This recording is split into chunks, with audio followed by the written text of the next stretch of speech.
Well, good morning, everyone. And we are back and ready. Sorry about that. I actually have something in my throat. We are back again. And Jed, Jim, it's always good. And how did you guys do this past week?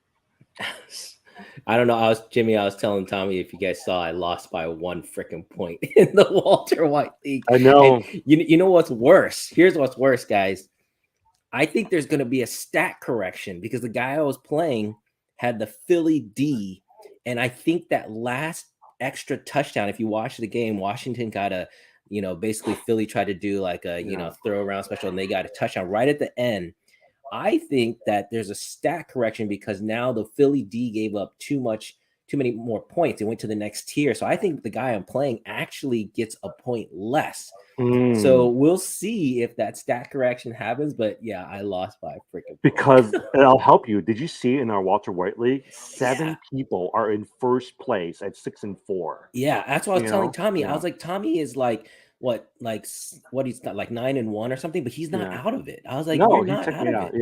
Yeah, like Technically, everyone you can still, if you win every game, you can still make it because it's so close. Yeah, it's cool. It's pretty competitive, so it's interesting. I do enjoy. I mean, it's got 12 teams. Yeah, it's but a tough league. I actually don't mind it. Like, it's actually pretty fun. No, I haven't enjoyed it. Javonte Williams is gone. J.K. Dobbins is gone. Cam Akers is man, I have a skeleton crew trying to run this thing. Yeah. I will say I have Justin Fields instead of So I have Justin Fields and Justin Herbert on both on one of my teams, and I decided to play Justin Fields this week, and that was a good choice because I mean the last three games, he's been averaging close to 40 points a game. Yeah, no, Fields has been. I was just thinking how in our keeper league, Charlene was really smart because that's a huge get. I mean, I've got Kyler Murray, you guys know, in that league, but still, Fields has been unbelievable, and it does look like it looks like it's going to continue. I mean, if he can do this with the lack of pieces he has now, and remember the Bears have how many draft picks from the two defensive players that they traded away. There's really some hope in Chicago. Yeah. Hey, in the Walter White League, you have what do you call it, Justin Fields? No, Charlene. I don't know who has Justin Fields. I will say, Jed, you might want to watch Kyler Murray because here in Arizona, they are calling for Colt McCoy to be the starting quarterback. Well, after they won, after they won. I mean, there's been, and then you saw that Murray and Hopkins had a little bit of a dust up too on the sideline. So yeah, it hasn't been great, unfortunately, but I feel like he still has the talent there. So I don't know. See, Jed, just to let you know, my Walter White League, my starting quarterback is Jimmy Garoppolo. That's how desperate I am. And here's how desperate I am. My backup sitting in the wings, Deshaun Watson. Oh, boo. That's not, I mean, honestly, if you're in last place, he definitely could. I mean, if you think about it, if you look on the waiver wires, there's nobody like a Deshaun Watson that could just suddenly get you 20, 25, 30 points. So that's smart. Tom, did you win against Phil? I didn't look. Did you win against Phil or lose? No, I mean, I scored 194 points, but this guy who I played against scored 211 points. Yeah, but he's got a good team because I'm playing him this week, and he's got a stacked team. Yeah, that's the whole thing. Is a lot of times I have DeAndre Hopkins, Damian Pierce, Cole Kmet, Devontae Foreman, Chris Godwin, Jamal Williams, Christian Kirk. That's a really good team, and my starting quarterback is Joe Burrow or Tom Brady. But and Jamar Chase, I just made a trade with Jamar Chase. So I have a pretty good team, but I'm sitting there in the 8th place in terms of playoff ranking. Yesterday's game. Did you guys watch yesterday's game? Hey, Philadelphia Eagles lost their first game. Brian Robinson, he scored that last-minute touchdown. Yeah, that was honestly though. I think if you watched, Philly just kept shooting themselves in the foot. I mean, they could have definitely won that game, but it was another game where if you saw the line, it was 11.5 points. So I was definitely like, okay, Washington is not going to be beaten by that much. And sure enough, they actually won. But they deserve to. I mean, Philly just made too many mistakes. Jim, Brian Robinson, 26 carries, 86 yards, and 1 touchdown. Where does he rank in terms of your waiver wire pickups this week? I think he's worth a waiver wire consideration. I think there's a couple of other players that I'm looking at, like a Christian Watson that I was texting you guys and said I wanted to talk about. But look, if you're needing running back help, the only thing that concerns me is Antonio Gibson is still there. So he's still getting the bulk of the passes. The other thing I was looking at and considering too is Carson Wentz technically can come off the IR next week. So I wonder if they're going to replace him with Taylor Heineke with Carson Wentz. Oh, I actually think Tyler Heineke has deserved a chance to really be able to continue to be a starter for the foreseeable future over Carson Wentz. Did you know that Washington is 10-9 whenever he is the quarterback? And I think he's got like a little bit over 500 winning percentage. Whereas like if you had the other quarterbacks, it was like less than 300. You saw that on the broadcast yesterday at the Monday Night Football broadcast. Yeah, exactly. Judge, speaking of Christian Watson, came out with the ankle issue this past Monday, so he's limited with the ankle issue with Christian Watson. And the problem is his health. Is a lot of times he was gone for a couple of weeks, came back, did a very good job, and now potentially has an ankle issue. Yeah, you just wonder if if he's one of these guys who explodes, gets 3 touchdowns in one game, but then that's it, right? And he's just like a one. Sammy Watkins? Yeah, exactly. Like a Sammy Watkins. Exactly. So that's the only issue. But I think in Green Bay, they're so desperate. Aaron Rodgers is so desperate. I mean, he's got to know this is because the main thing you guys kept hearing over and over was Watson's speed. I mean, if you saw the one crossing route touchdown he started with 2 defenders in front of him, and then he basically just outran them to the corner. And so he definitely has the speed. So I don't know. It's worth a flyer, especially at this point in the season. If you're ahead and you're getting into the playoffs, I would get this guy and stash him, and then see if you can throw him out in the playoffs if he repeats his performance next week. Yeah, I know we're going to talk about waiver wire pickups here in a little bit, but who would you rather pick? Allen Robinson, who's on most people's waiver wires, and Cooper Kupp is most likely going to be out, or Christian Watson? I would take Christian Watson only because I feel like the Rams are in trouble. Even if Stafford is back, I don't feel like their offense has looked good at all. The lack of a running game has really killed the passing game. Whereas at least with Green Bay, they're just going to be airing it out, right? And so I would take Watson in that situation. I'm tempted to take Allen Robinson because he suddenly becomes, it looks like a lot of times with Cooper Kupp, he may potentially be out with the 4 to 6 week injury. He's the primary wide receiver. Now, even as a primary wide receiver, he hasn't been good. Von Jefferson might emerge, but he's coming back from an injury. And Matthew Stafford's elbow and all that stuff, he's just been inconsistent. There's been no running game. So I would probably lean toward Allen Robinson, just because he's your primary number one, and Christian Watson is inconsistent. The only thing is, I don't even think he's the number one wide receiver. I actually think that Van Jefferson will actually be a better receiver than Allen Robinson will be on that team. Yeah. But I've been really taking a chance on Kyren Williams. I actually think that they have no offense, right? So they're going to have to go with somebody. And so he actually did okay. He got 4 fantasy points, and they used him in the 4th quarter. But I'm willing to take a risk on him. Hey, Jed, Cam Akers got 6 carries. Hey, there you go. You can win with 6 carries. No, you got to feel bad for the Rams. Think about it. They had Todd Gurley a few years ago, and he was like the number 1 runner. Then he went out. Then they had Cam Akers, and they thought he was going to be good, and he's out.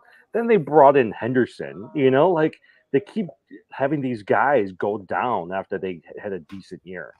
And then Stafford, is not completely healed as well too. So he's kind of going through his issues. They look bad this past week. It's just this league is so tough. You win a Super Bowl, it's just very hard to maintain that status for the next couple of years. So it's not surprising. Yeah.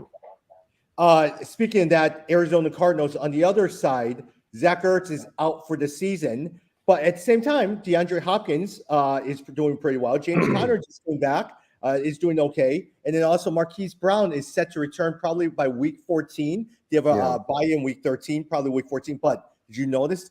Benjamin got cut by the team. I was actually surprised by that because you would think that with Conner kind of being on the injured reserved all this time and taking some time here, you would think that they needed a good backup like an Benjamin.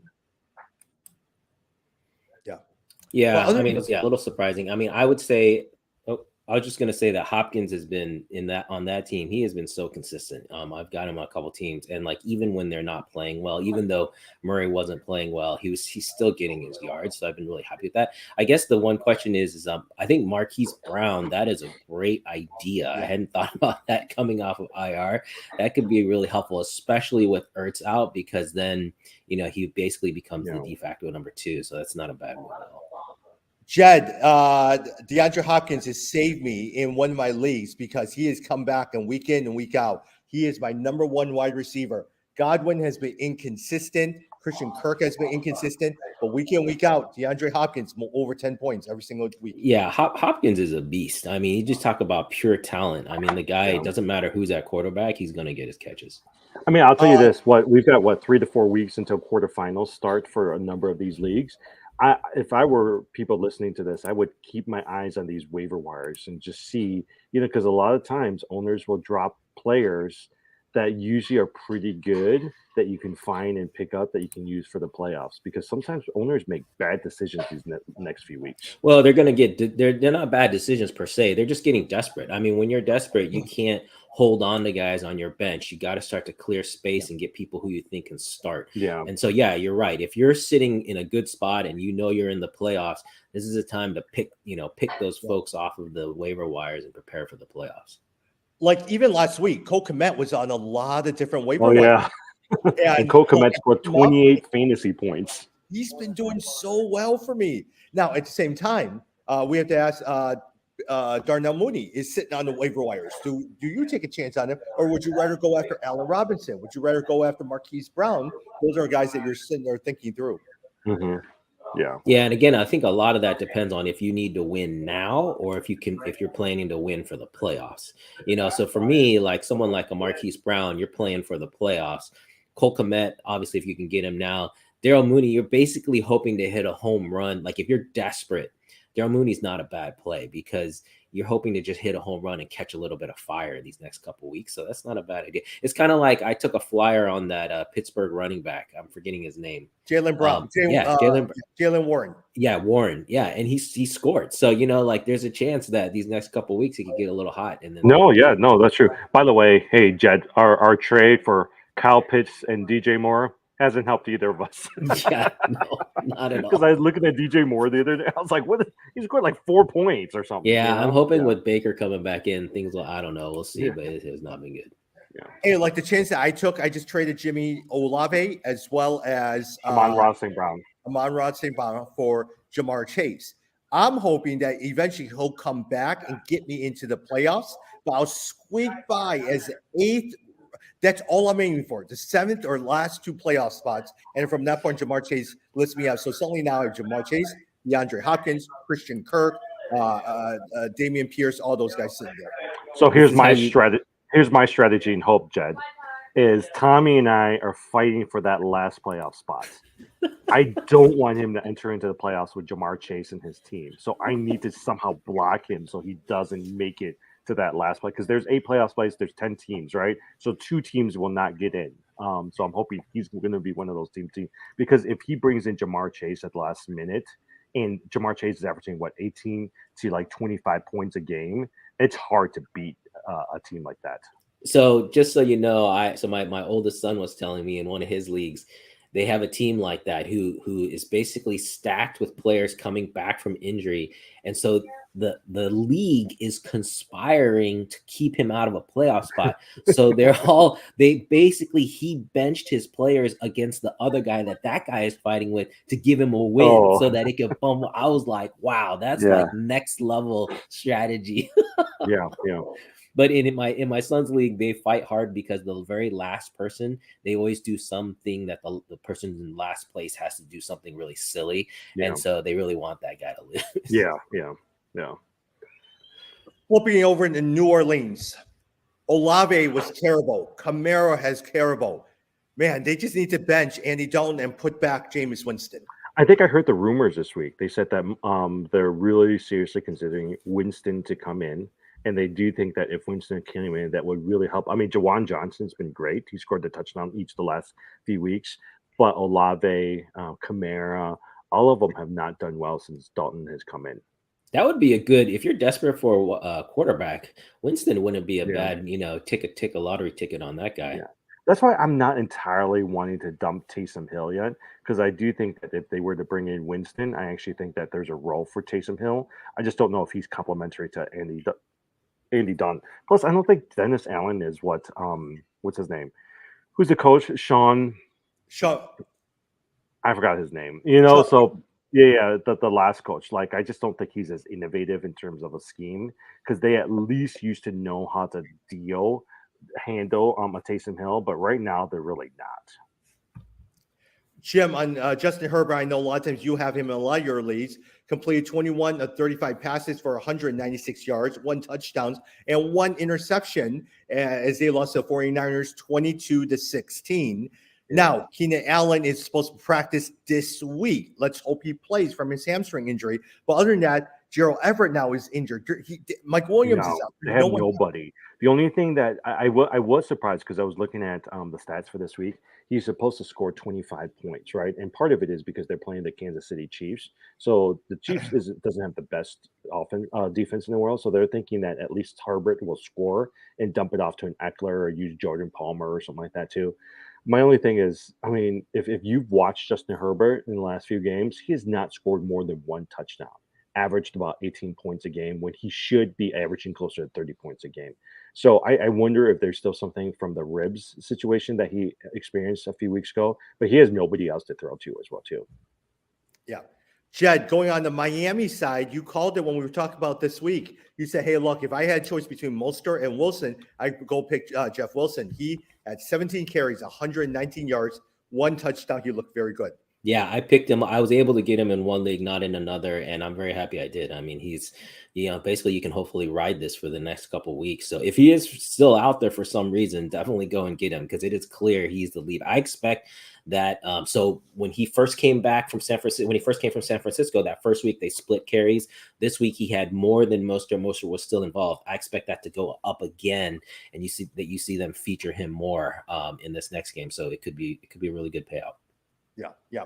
Hey, the Miami Dolphins, Tua has been an outstanding quarterback the last couple of weeks. He's in consideration for the MVP race, and to just think that in the offseason they were trying to dump that guy, but he's shown that he actually, if he's not injured, he can stay to be a pretty decent quarterback.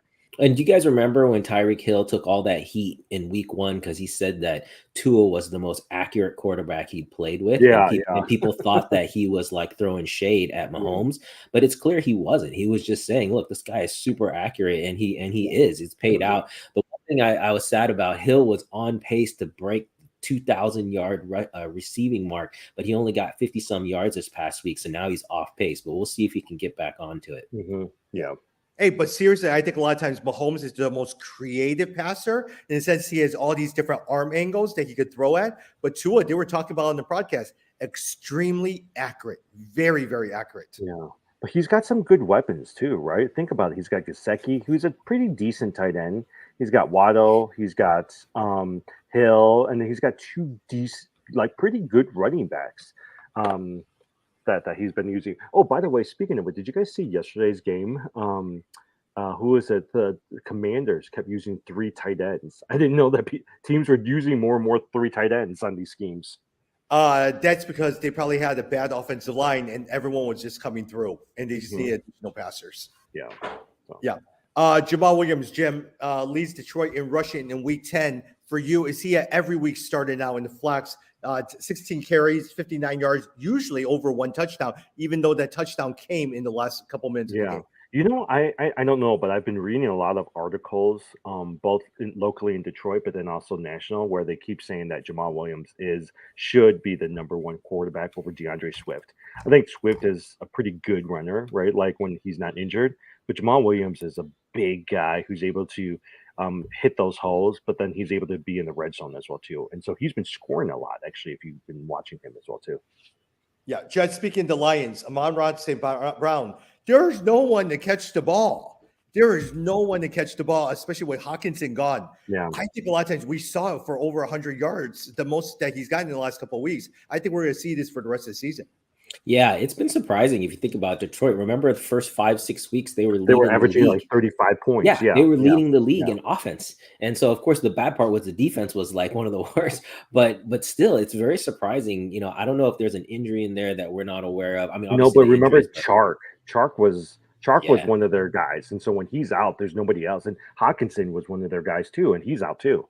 Yeah, it's been surprising. I was just thinking Hawkinson has not picked up with the yards I thought he would in Minnesota. I don't think I've heard anything from him. That's because Right? they got Jefferson. Yeah, well, Jefferson, that last game, guys, that Jefferson, you guys, that might have been the game of even just the century, not like the year. That was an insane game. And that catch I still, every time you watch it, I don't know how he came up with the ball. Like it didn't look like he had it, and then he had it. So it was crazy. It was funny because here, right as they were about to score that defensive touchdown, based off of NFL rules, if the Arizona Cardinals play, they have to switch to the local game. So a lot of people here didn't see it because they got switched over and they were pissed. Oh yeah, and I was watching Red Zone, so I didn't care. But Yeah. a lot of people were like, "No, we didn't watch it because they switched over to the Cardinals game." That's brutal. Yeah, my oldest son made a good point though. He was saying how Tyreek Hill might have the most yards, might be the leading receiver this year, but it's still hard to argue that Justin Jefferson might be still the best wide receiver in the NFL today.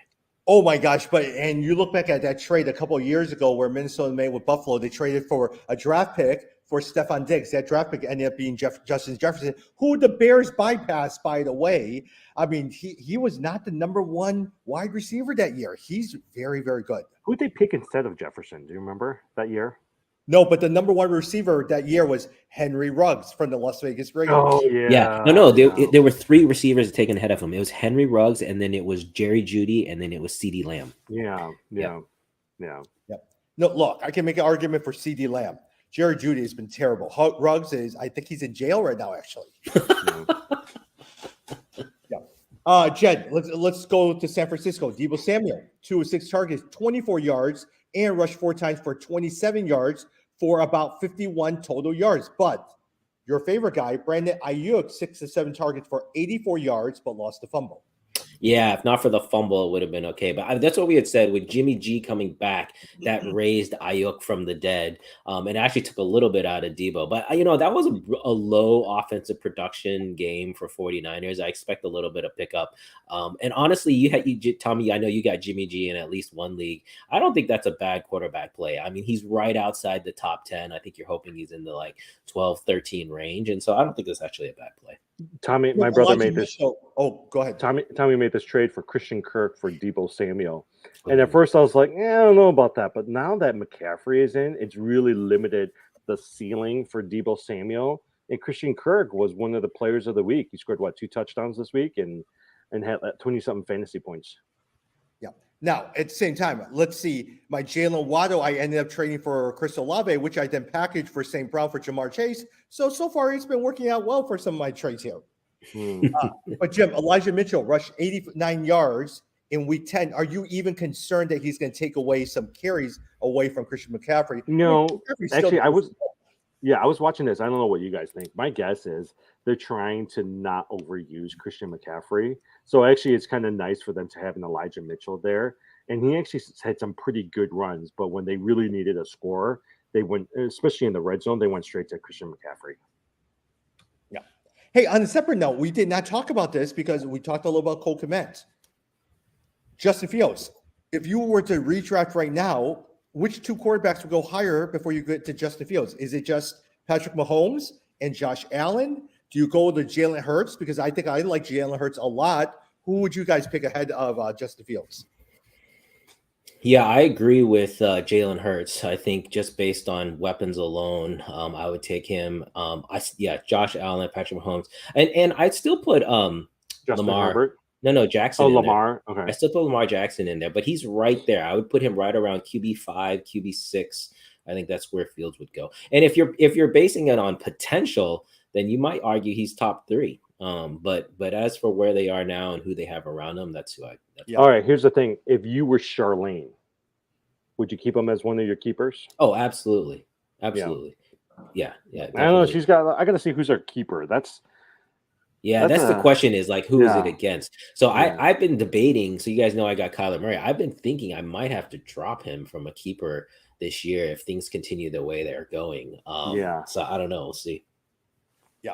Charlene actually has a pretty good team. I think a lot of times she has Jamar Chase and Justin Jefferson. And so if you keep those guys and Josh Fields, you'll probably have to drop Alvin Kamara is the one that you're probably going to drop.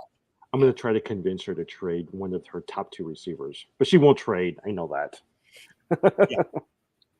She usually lets me take a look at it. I say, look, if I were you, I'd trade Justin Fields. If you get Josh Allen out of it, go ahead. Patrick Mahomes, I probably will keep Justin Fields just simply because of the potential. Yeah.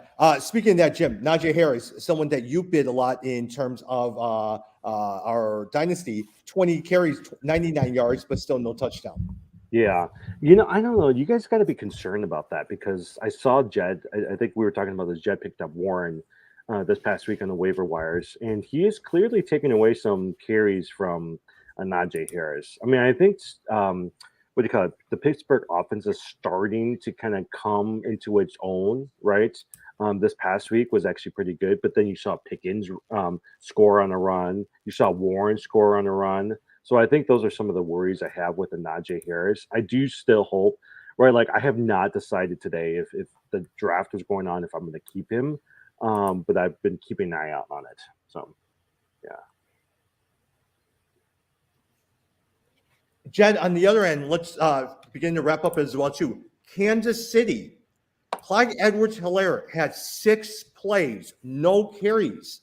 Pachenko, on the other hand, carried the ball 16 times for 82 yards, and Kadarius Toney looked pretty good. Yeah, Pachenko, and he's available. I was going to say he's a waiver wire target because clearly they were not happy for whatever reason with Clyde Edwards-Helaire. So I think that's a really good pickup. But again, with Kansas City running backs, you just got to temper your expectations. That's never going to be where the majority of the points are. But somebody's got to run the ball, so it's not a bad move. I did not want to drop off Pacheco, but I needed to so I can pick up a Justin Fields. And then I also had to drop a Kadarius Toney as well too. But like Juju, it'll be interesting to see what happens to Juju Smith-Schuster this week, whether or not he's out for any period of time. But I can see those two actually doing pretty well fantasy wise.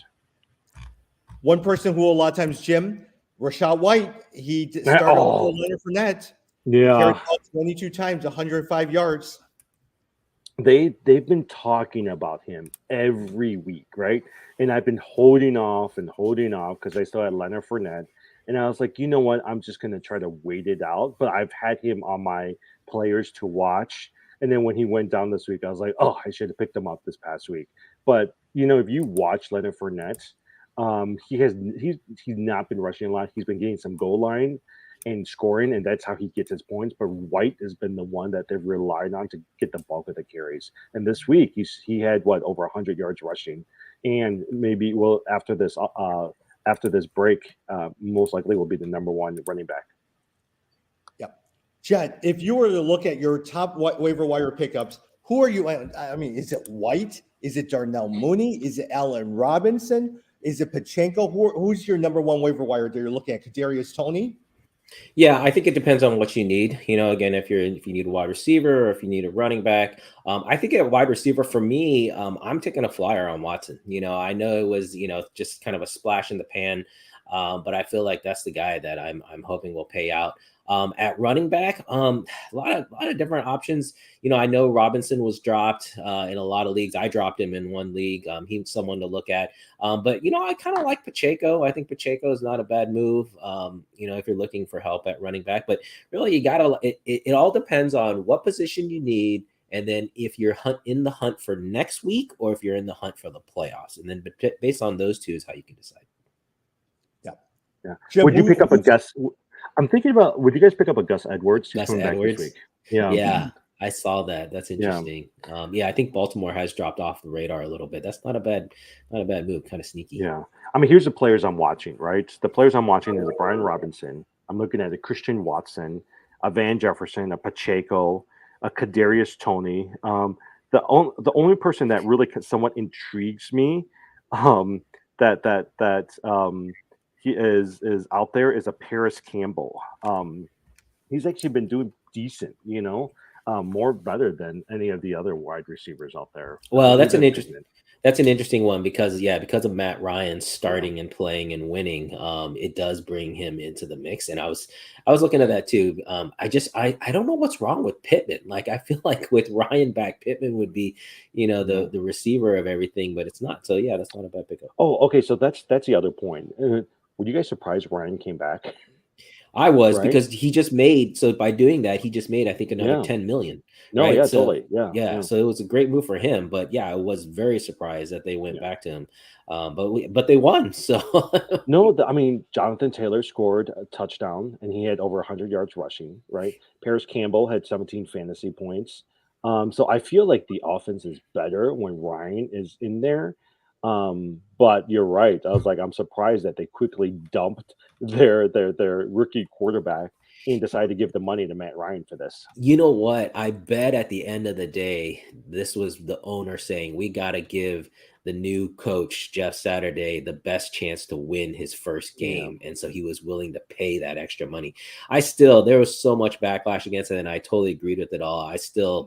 I hope they can figure that out because, man, it looked really, really bad. I was surprised there was so much backlash against Jeff Saturday. I mean, here's my thing, right? Yeah, you might not agree with it, and yes, some people might say that this hurts coaching, but I feel like each team has. If you want to pick that person as the coach, go ahead.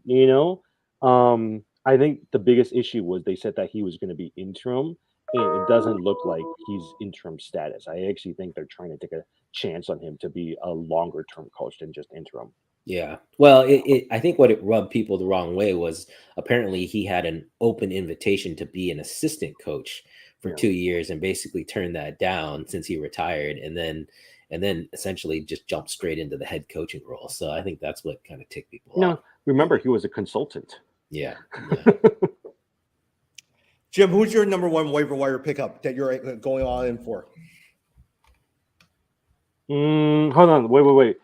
Give me 1 minute. I just want to see where you and I stand on the waiver wire before I tell you who I want to go in for. So hold on 1 minute. I did. He doesn't want to give up. I know. Okay. Tommy is I'm at 2, and Tommy is at 3. Okay. All right. I'll tell you now.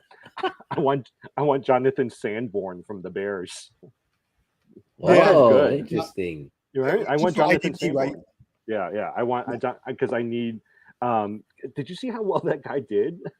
I was like, so that's who I'm going to try to go after for my first waiver wire. Got it. Nice. Yeah. Well, the guy that I'm actually, if Rachaad White is there, I'm going after Rachaad White. That's the guy I'm doing this week. Rachaad White over Jonathan. You not Jonathan Sanborn? I already picked him up in our other league. I know. Yeah. Actually, that's actually a pretty good pickup because when I saw it, I forgot he was starting. And when you picked him up and it registered, I was like, oh, I don't know if you guys pay attention. I look at who you guys pick up because I was like, there's a reason they're picking him up, and I got to figure out why. Hey, I was holding on to Shaq Leonard for the longest time. And I said, you know what, forget it. I'm cutting ties with Shaq Leonard right now. Yeah, I've got him on one team, but he's on IR, so it's not taking up a spot. But he's been such a waste. Well, that's why Kyle Pitts, I almost dropped him this week to pick up, and I might still drop him this week to pick up somebody. But for a dynasty league, I was like, do I really want to drop him right now? But then I was like, I'm not gonna. I doubt I'm gonna keep him from a dynasty league, for next year. So I might as well drop him right now. Yeah. Hey, let's talk a little bit about basketball. Chad, I've been trying to convince Jimmy. I actually have 4 players to him right now for Damian Lillard. I said I'll give you 4 players for Damian Lillard. Ooh. No, I'm not. I told him his team is so stacked. Oh. I'm not going to take a bunch of 4 mediocre players just so you can have an even more stacked team with Damian. Yeah, Lillard. Tommy, you're ruining our league because it's crazy how good you are. Look, I offered him for Damian Lillard, Keldon Johnson, Keegan Murray, Jamal Murray, and Chris Middleton. Not worth it. Don't do it. Don't do it. Yeah. I'm never a fan of multiple lopsided trades, 2 for 1 or 3 for 1. I'm never a fan of those. Actually, yesterday night, I skipped over from the Monday Night Football game, and I was watching Golden State versus San Antonio. One, you don't know anybody in San Antonio. Yeah. But two, those guys are scrappy. You know, like you don't know any of those guys, but they were holding their own against the Warriors. And I was like, I have no clue who half these people are, anyways. Yeah. Other than that, any other lasting thoughts? Crypto is down with that bankruptcy. I mean, things are going. The Democrats ended up winning the Senate. I mean, it was a very close race. Okay, one thing before you say anything. How did Herschel Walker? I'm sitting there watching him. How the heck did he get that far? He better lose. He better lose. If he doesn't lose, I am never like that. That is insane. Like he should lose. If he doesn't lose, I'm never traveling to that state. Hey, I got to take off, guys. All right. The big news today is Trump going to announce? Yeah, that's right. Yeah.